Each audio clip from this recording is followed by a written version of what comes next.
Budget कैसे हो, इस पर आज विशेष चर्चा है और काफी दिनों से ऑनलाइन सुझाव भी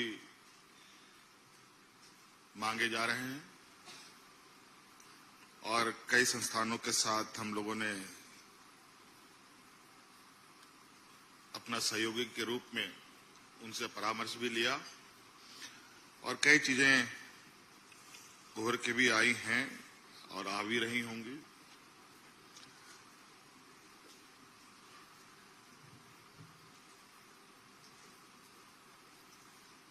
झारखंड प्रदेश यूं कहा जाए कि देश के अलग अलग राज्यों में सभी राज्य अपने अपने अलग अलग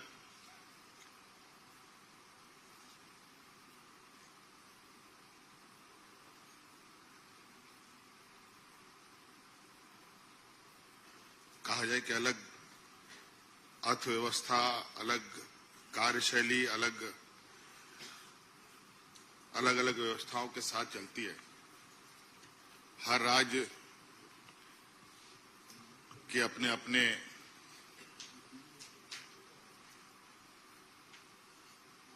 राज्य को एक विकास के रास्ते पे ले जाने के अपने तरीके होते हैं। झारखंड प्रदेश कहा जाए कि देश के अत्यंत पिछड़े राज्यों में से एक है और छोटा राज्य भी है, लेकिन यहां पर कई बड़े आर्थिक गतिविधियां इस राज्य में होती हैं। माइंस मिनरल्स के खनन कार्य हमारे राज्य में बड़े पैमाने पे होता है। देश की अर्थव्यवस्था में हमारी भूमिका तो बहुत बड़ा है। राज्य की अर्थव्यवस्था को हम कैसे मजबूत करें, ये राज्य सरकार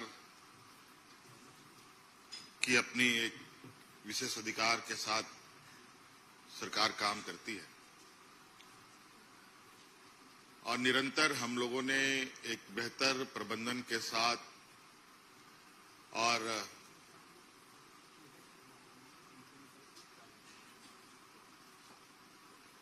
आर्थिक समृद्धि की ओर भी हम लोग कदम बढ़ाते हुए निरंतर आगे बढ़ रहे हैं। और चूंकि ये नया राज्य भी है, ये 25वां साल झारखंड का चल रहा है। 1 लाख करोड़ से अधिक के बजट में आज हम लोग हैं और मुझे लगता है कि ये आने वाले समय में ये लगातार इसमें वृद्धि भी होगी, क्योंकि डिमांड भी उसी तरीके से है। और मैं अभी कई देशों की यात्रा करने के बाद कल ही लौटा हूं। वहां की चीजों को भी मैंने बहुत करीब से देखा कि वहां किस तरीके से लोग की जीवन शैली, वहां के किसानों की स्थिति, वहां के शहरों की स्थिति, वहां के उद्योगों की स्थिति किस तरीके से विकसित होती है। तो कहीं ना कहीं कई नीतियां ऐसी होती हैं जहां अलग अलग क्षेत्रों को प्रभावित करती है, चाहे उद्योग हो, चाहे कृषि हो, चाहे पर्यटन हो। और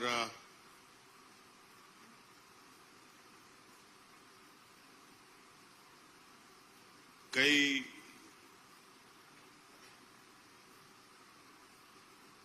चीजें वहां के आर्थिक समृद्धि का भी बहुत बड़ा योगदान है कि उनके पास आर्थिक संसाधन इतनी मजबूत होती है कि बहुत सारे काम करने में उनको बहुत आसानी भी होती है।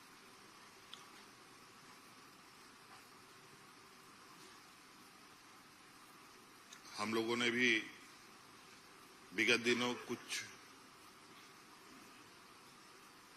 टारगेट के साथ काम करना प्रारंभ किया है। जैसे टूरिज्म पर थोड़ा फोकस है, एग्रीकल्चर पर हमारा फोकस है, स्पोर्ट्स पर फोकस है, एजुकेशन पर फोकस है, आधारभूत संरचनाओं पर भी फोकस है।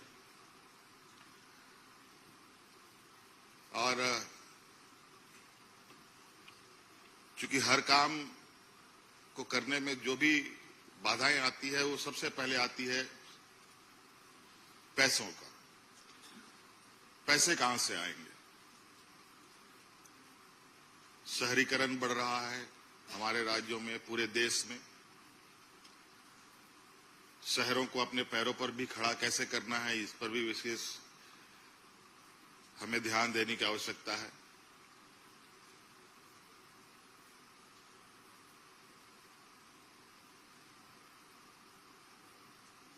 गांव से लोग प्रखंडों में आकर के अपनी बेहतर भविष्य तलाशने का प्रयास करते हैं। प्रखंड के लोग डिस्ट्रिक्ट में आकर के अपने बेहतर भविष्य की तलाश करने का प्रयास करते हैं। डिस्ट्रिक्ट के लोग राजधानी में आकर के अपने बेहतर भविष्य की तलाश करने का प्रयास करते हैं। तो इस तरीके से एक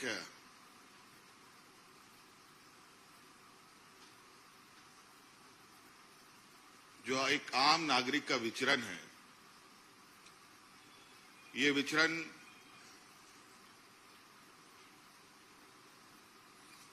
अनवरत ये एक साइकिल है जो चलेगा।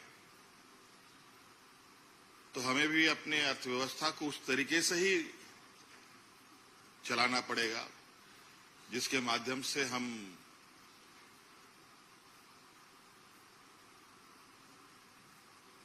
गांव से शहर की चीजों को परस्पर कनेक्ट कर सकें। हमारा ये बिल्कुल अस्पष्ट थोड़ा सा चीजों पर हमारे राज्य की जो यहाँ की भावनाएं, यहाँ की जो संस्कृति है, यहाँ के जो लोगों का रहन सहन, लोगों का तरीके हैं, उनके अनुरूप उनको हम कैसे सहायता हम लोग कर पाए। जैसे कि अभी एग्रीकल्चर पर हम लोग निरंतर नए प्रयोग कर रहे हैं और अच्छे बेहतर उसका परिणाम भी है। हमारे कई ऐसे क्षेत्र हैं जहां पर पानी के अभाव से वो जमीनें खाली पड़ी रहती थी।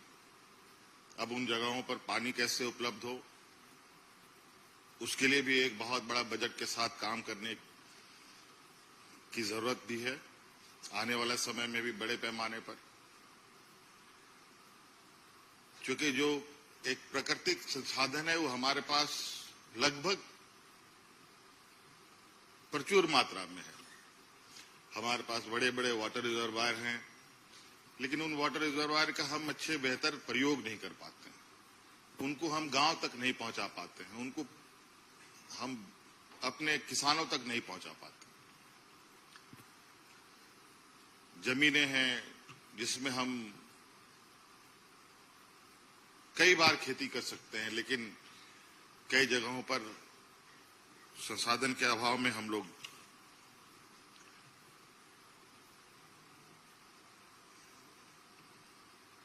उसमें भी कहीं थोड़ा पीछे हो जाते हैं।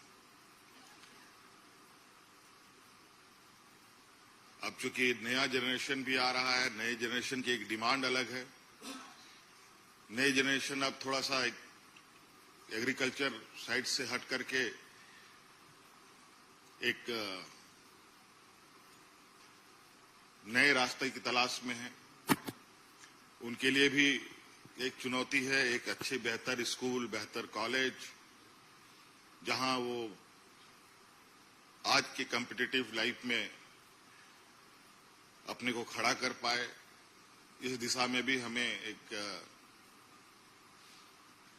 मजबूत आधारभूत संरचनाओं की आवश्यकता पड़ेगी। स्वास्थ्य के क्षेत्र में भी कई चुनौतियां हैं, चूंकि हम लोग का ये राज्य थोड़ा चुनौती भरा है, चूंकि पहाड़, नदी, नाले, थोड़ा टेरेन हम लोग का जो भौगोलिक ये थोड़ा टफ है, जहां कई सारे चीजें जो हमें सुविधाएं पहुंचानी है उनमें भी चुनौतियां होती हैं और कई सारे लोगों को भी कोई लाभ लेने में कई दिक्कतें आती।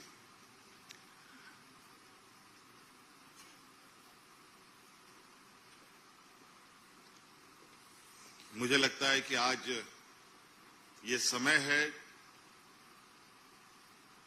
एक बेहतर समय है जहां राज्य के लिए एक मजबूत और बहुआयामी एक बजट की आवश्यकता राज्य को है, जहां हर क्षेत्र में जहां हमें लगता है और हमें दिखता भी है कि राज्य में क्षमताओं की कमी नहीं है। हमारे यहाँ अच्छे किसान भी हैं, राज्य में अच्छे छोटे मझोले उद्यमी भी हैं, राज्य में अच्छे हमारे खेल के क्षेत्र में भी अच्छे नौजवानों का मौजूदगी है। पर्यटन के क्षेत्र में भी हम बहुत बेहतर स्थिति में अपने को खड़ा कर सकते हैं।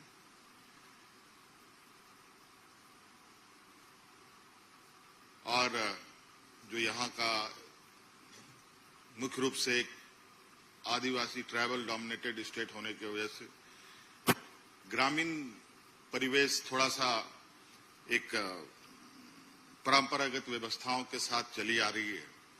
उन परंपरागत व्यवस्थाओं को भी हम को मुझे लगता है कि कैरी करना चाहिए। उनके लिए भी, क्योंकि मैं कई चीजें देखता हूं बहुत हमारे राज्य में जो हमारे पास क्षमताएं हैं, जैसे एग्रीकल्चर प्रोडक्ट में अगर हम कहें कि लाह का उत्पादन, देश का हम लोग पहला राज्य है जो सबसे अधिक लाह उत्पादन करते हैं, लेकिन उसका वैल्यू एडिशन नहीं कर पाते। हम तसर सिल्क का जो कोकून है वो हम देश में सबसे अधिक उत्पाद करते हैं, लेकिन उसका हम बेहतर उपयोग नहीं कर पाते। तो इन सब चीजों पर भी हम आज एक अच्छे स्थान पर जा सकते हैं। आज जिस देश में कोकून होता ही नहीं हो, तसर बनता ही नहीं हो, लेकिन वहां सिल्क के नाम पर आज दुनिया में सबसे नंबर 1 देशों में तो वो गिनती में आते हैं। तो कहीं ना कहीं हम लोग का कुछ जो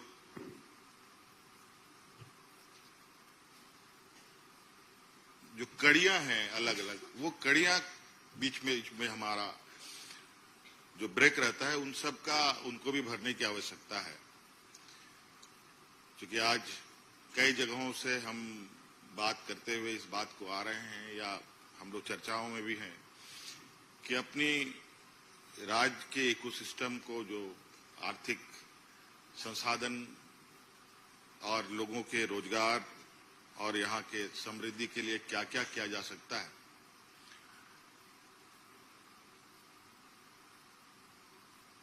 उस पर निश्चित रूप से हम लोग अब एक मजबूत रूपरेखा के साथ आगे हम लोग जाएंगे।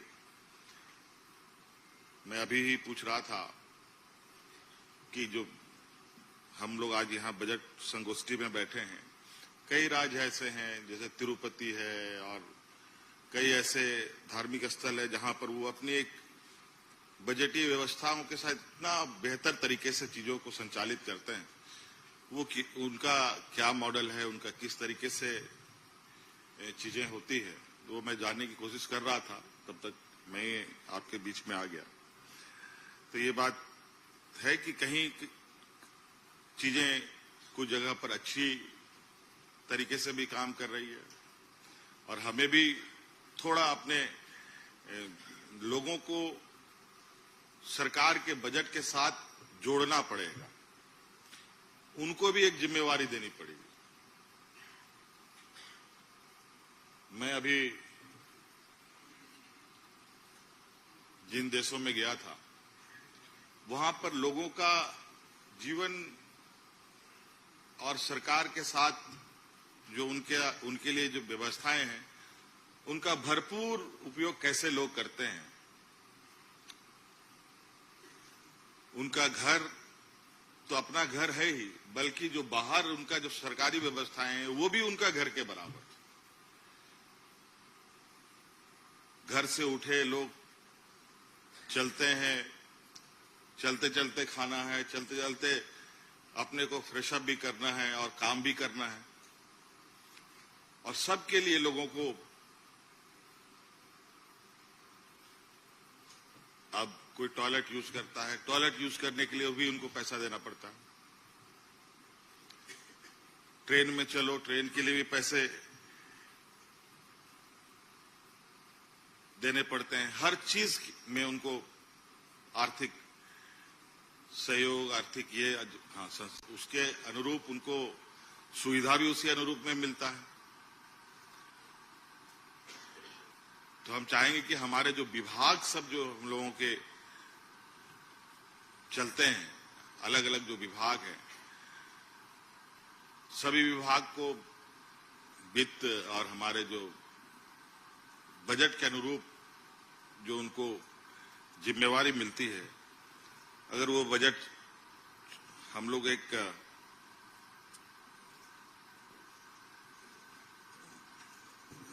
बेहतर और आम लोगों के सपोर्ट में ज्यादा से ज्यादा हम लोग डाल पाए, वो हम लोग के लिए बहुत अच्छा होगा। और एक जो हमारा बजट है, निश्चित रूप से सभी लोगों की आशाएं और उम्मीदें बड़ी होती हैं। हाँ, ये बात जरूर है कि अभी हम लोग कई चीजों में थोड़ा इसलिए है कि नया राज्य बना है, हमारे पास वर्कफोर्स भी बहुत उतना नहीं हम डेवलप कर पाए हैं जहां हम अपना हैंड्स को खड़ा कर पाए। वो भी धीरे धीरे हम लोग, अगर हम देखेंगे कि हमारे वित्त विभाग जो संसाधन एकत्रित करने वाला विभाग है, उनमें भी कई पदाधिकारियों की कमी है। उन सबको भी हमें जल्द से जल्द हम लोग उसको भरने का काम करें, ताकि हम लोग के सभी कोने से हमें सहायता और सहयोग मिल सके। आज जो हमारे बीच आए सभी संस्थानों के विशेषज्ञ और जो जितने भी सलाह आई हैं, जितने भी सुझाव आए हैं, मुझे उम्मीद है कि इस बार का बजट, हर बार तो प्रयास हम लोगों ने किया है, लेकिन इस बार एक मजबूत बजट के साथ हम लोग 2026 के साल को आगे बढ़ाएंगे, ताकि यहाँ के हर वर्ग, हर विषय को हम मजबूती से हम लोग उस पर काम कर सकें। आप सब लोगों को बहुत बहुत शुक्रिया, धन्यवाद, जोहार।